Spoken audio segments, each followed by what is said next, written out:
So after the foiling of that brazen attempt by Hudu Yunusa Ari, the so-called reckless wreck, to carry out an electoral coup in Adamawa State, the People's Democratic Party, or PDP, has described the victory of its candidate in the governorship election there as a ringing endorsement for truth and democracy. It's a case that the PDP and many Nigerians are insisting has inflicted enormous reputational damage on the All Progressives Congress, or APC, and its candidate Aisha Buharis, something they say has plunged the APC in Adamawa State into crisis. But while some see the APC as co-conspirators in that electoral coup attempt, can it be said that the PDP itself is without blemish in that attempt to subvert the will of the people in Adamawa State? Well, for more on this, I'm joined now in the studio by the Deputy National Publicity Secretary of the People's Democratic Party, or PDP, Ibrahim Abdullahi. Thank you very much indeed for coming in. Thank you, Mr. Charles, for having me. And of course, your party, the PDP, has called what happened in Adamawa State an attempted civilian coup. Tell us more about how you see it and the brazenness of that electoral coup. Well, thank you, Mr. Charles. For the PDP, this came as a surprise because 24 years ago, we thought we had seen the back of the military, and we had assumed the number of political interventions by the military. We have had, as at the last count, over 10 interventions to truncate either counter coup or coup against a democratically elected government. And the last time I counted, we had 10 until what we saw yesterday, even though it ended as an attempt. No one would have believed, and PDP does not as well, that in a democracy that is as flowering as ours, 25 or 24 years after, and the longest we have had since the independence in 1960, it was not going to be a belief of something that Nigerians will accept. But we saw it with all the brazenness, like you described, like Nigerians are describing. We are still yet to come out of the shock, the monumental shock that this has brought in Nigeria, and we are watching to see in the aftermath of the coup, because the matter is sub judice, we don't want to speak too much about it. But indeed, we want to see how APC will explain to Nigerians why it conspired, because we believe it's a conspiracy from, you know, the presidency downward for all of that to happen. And so PDP is in shock, in total despair, in amazement. We cannot come to terms up until this minute, even as we are greeted by the euphoria, you know, of the moment. Nigerians have celebrated it in quarters, in the banks, everywhere. You will not believe this morning in a citadel of learning where I was having discussion with some enlightened minds. They were saying that this woman, and I did hear you mention that when you were discussing with the spokesman from Adamawa, that this woman has brought her political career to a sudden end. Indeed, she was a popular politician. I said was because not anymore with the act yesterday. The haphazardness, the haste with which she rushed to accept, you know, the victory, I mean, leaves much to be desired. And if you cannot see the hand of Esau in all of this, then I don't know what you do. But clearly speaking, from the electoral umpire itself and the government of the day, we smell rat. We've seen the conspiracy. We know that there was grand design to rob the people of Adamawa of their hard-earned, you know, mandate, which they have eventually given to the rightful owner. Right. Well, I mean, the APC obviously disputes that suggestion from you. We just heard the spokesman from the Binani campaign organization. They've fixed Aisha Buharis' case for April 26th in the courts. Well, the start of the process, because I expect it'll be a process.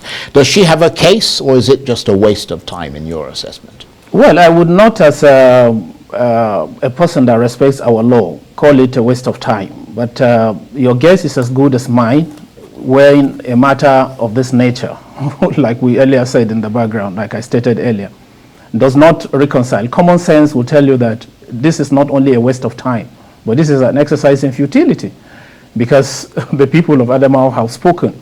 In the first poll which he referred to when he was speaking, he talked about not satisfied with even the outcome of the first election before the inconclusion was pronounced. That was a party, PDP, leading with 35,000 before even the run that held, day before yesterday. So I wouldn't know. In the polling units that were in contention, PDP was popular in all of them, except two, where we supposedly would describe as to her advantage. So I would not imagine where on earth she was banking, or the APC was banking on getting votes to first, address the 35,000 that was pending, and then put, a victory number on top of that. So for us, it's as good as waste of time, but certainly because it is sub judice, we will leave it until that. Right. Well, let's move away from the court case. And I wonder if there is anything that you see that might be wrong in INEC's actions and the way the commission reacted. Oh, certainly. INEC is culpable. I did mention this earlier. We are still shocked as to why INEC in the first place will play all the gimmick that characterized the election from the first poll that we went. It was a clear election. We've seen in this country political parties winning with 2,000, 1,500. So even the margin that we gave was enough for Ahmadu Fintiri to be declared as winner of that election in the first poll. But why INEC did what it did leaves much to be desired. But then again, if you look at the circumstances that characterize even the pronouncement or the declaration by the REC, you would see why he came on a piece of paper and read in less than a minute, and he was on his way out. Abated and supported by security services that were all there. The commissioner of police was there. The director of SSS was there. And of course, the commandant of the civil defense, they were all seated there. So it leaves much to be desired in that kind of brazen attempt to rob people. That level of impunity leaves much. It's still frightening. But it's important to point out, though, I mean, even though a lot of people would agree with what you're saying, but I think it's important to point out that some action has been taken. The Inspector General of Police has taken action against the commissioner. But INEC also likely to bring its own case, I say likely because it hasn't happened, against the resident electoral commissioner for this brazen violation of the law. But is that an important step for INEC to take in order to redeem its image and show that it has zero tolerance for this sort of thing? Well, if you read the papers today and the commentary by Nigerians since that development yesterday, you would have seen that INEC has lost every other thing that they had with regards to image and honor. Of course, the election generally of 2023 left INEC with a lot of issues in its integrity. Some believe there was some modicum of honor left in the commission. But with what we saw yesterday, I doubt if there's any atom of honor around the electoral umpire that is left. It has completely smeared its own honor. And it has smeared it in a way that it would hardly do anything now to regain or redeem its image. Because as far as Nigerians are concerned, the electoral umpire and indeed the head of the commission, Professor Mahmood, lacked the integrity to continue to superintend on our electoral umpire. But as it would please you, and as you know, the APC has been known for what it has done. Nigerians are watching. We only hope we will have light at the end of the tunnel in some ways, but certainly we have lost hope completely in the electoral umpire. There's nothing left in INEC to tell Nigerians, and there's no step or measure they could take going forward to redeem its image. It has already lost it. And an umpire like INEC would be expected to have the confidence of Nigeria, or any other country for that it manages the election for Nigerians for that country to remain with it. So it's sad. I'm just ashamed, honestly, as a Nigerian, what the international community will interpret Nigeria as with this sad and disappointing outcome. Well, just returning to the APC, I mean, they have said that there is a backstory to all of this, which will emerge after investigations have been given. I mean, we know that Aisha Buharis gave an acceptance speech based on what everybody believes is a statutory falsehood. We also know that some have suggested in your party that the things she did smacked of desperation to become governor of Adamawa State, the first female one at that, and so on and so forth. But they're saying that there is a story that is yet to emerge, which may show the hand of the PDP, which was the incumbent power in Adamawa State in any case, behind some of the things that have happened? To start with, you see the speech she read, the acceptance speech, was not coherent. You could see how she struggled to read even a prepared speech as acceptance speech. And the wordings were scripted in a way to leverage and to blackmail certain quarters into accepting that brazen coup in the broad daylight. Yeah, but could it also be that she, according to what they're saying, they were trying to preempt something from happening, some kind of either a suspicion or evidence they had or whatever?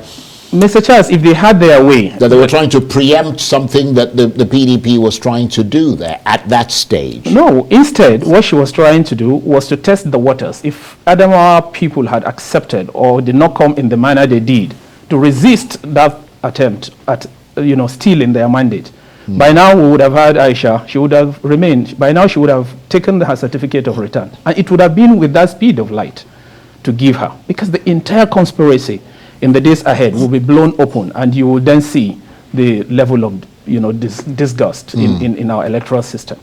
But certainly, APC knows that it has explanation to give to Nigerians in years to come as to why that was allowed in 21st century Nigeria. Right, and your sense is that the APC is a co-conspirator in this attempt to subvert the electoral process? Clearly, by now Aisha should have been in jail herself.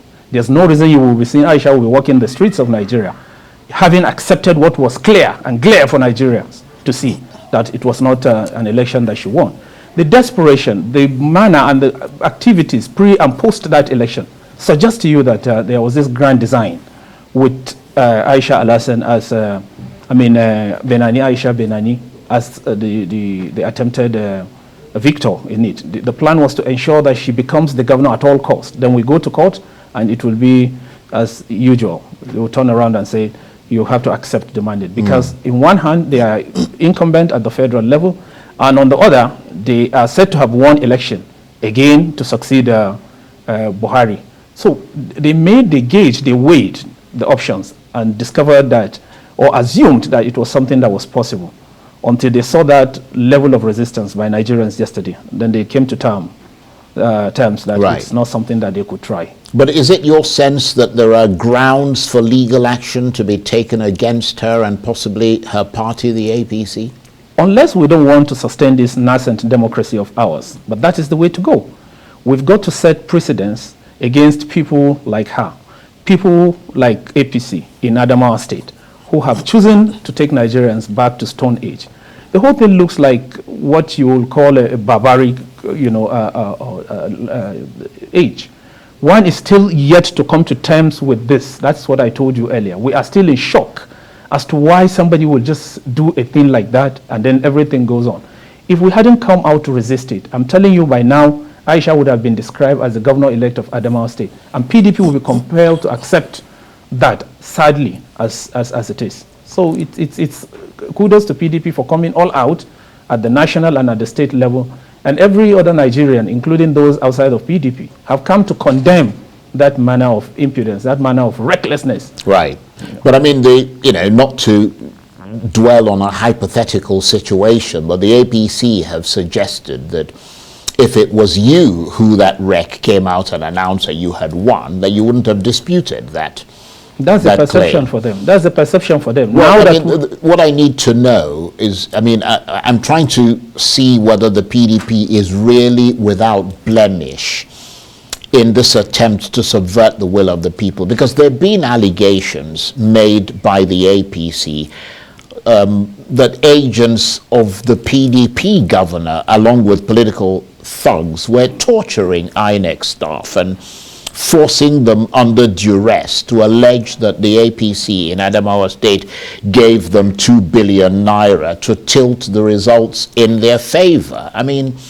And people are wondering if there's any truth to those allegations. Because, let's face it, a lot of people in Nigeria think the APC and the PDP are bedfellows. And that you, the PDP, presided over this country for 16 years. Sure.